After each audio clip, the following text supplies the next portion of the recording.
Kan julle glo dat die winterseisoen amper verby is, maar ek sien nog steeds baie vrouens wat sukkel met droë lippe. In vandag se episode wil ek vir julle raad gee hoe jy jou lippe kan voed sodat jou lipstifie langer kan aanbly. So hoekom word jou lippe droog in die winter?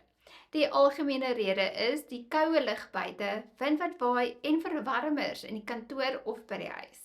Om die beste resultate te kry wanneer jy 'n lipsalf gebruik, is om dit gereeld aan te sit, veral wanneer jy buitekant toe gaan. En dan ook 'n dik laagie aan te sit voordat jy gaan slaap, sodat dit hierdie nag kan werk. Tweedens moet jy vermy om jou lippe te lek, genoeg water drink en gereeld jou lippe afskilfer. Praat van afskilfer, kom ek gaan wys vir julle die maklikste resep en ek is seker julle almal het die bestanddele in die kombuis.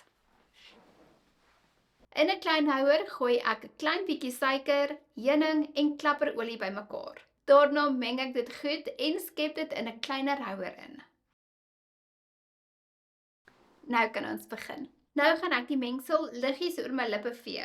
En jy kan die mengsel gebruik 1 of 2 keer 'n week om enige droë vel te verwyder. En ek wou sê die mengsel ruik vreeslik lekker en as dit per ongeluk in jou mond kom, is dit ook oukei. Nou kan ons die mengsel afvee met 'n klam waslap. Nou dat die lippe goed afgeskilfer is, kan ons 'n lipsalf aansit om jou lippe verder te versag. 'n Lippotlood is volgende en het julle geweet dat ons nou al meer as 100 jaar die produk vier? 'n Klein bietjie geskiedenis voordat ons begin.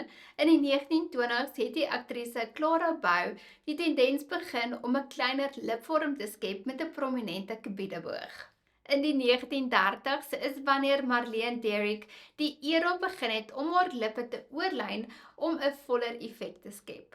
Almal sal die 1950s onthou, want dit is wanneer Marilyn Monroe die lippotlood gebruik het vir 'n simmetriese, voller effek en sy was ook die baanbreker vir die ikoniese rooi lipstifie.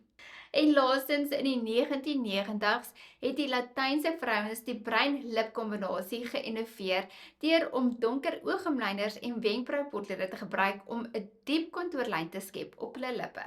So nou dat julle weer gesien het dat jy jou lippotlood op soveel verskillende maniere kan gebruik, gaan ek die lippotlood gebruik om die rande van my lippe te omlyn. Ek het ook gedeeltes op my lippe waar daar nie pigment is nie, so die lippotlood sal die illusie gee vir 'n voller effek. 'n Lippotlood help ook dat jou lipstifie langer aanbly en jy kan besluit of jy jou lippe wil inkleur met die potlood of net so los. Ek gaan 'n lipstifie gebruik wat effens ligter is en gebruik dit slegs in die middel. En soos ek verlede week genoem het, daar is baie vrouens wat nie hou van die lipstifie gevoel op hulle lippe nie, so gebruik 'n borsel om 'n dun laagie op te sit. Ek hoop julle het hierdie episode geniet en dat julle baie geleer het. Vir meer raad en inspirasie, gaan volg my gerus op Instagram en TikTok. Makeup by Annelies. Tot volgende week, totsiens.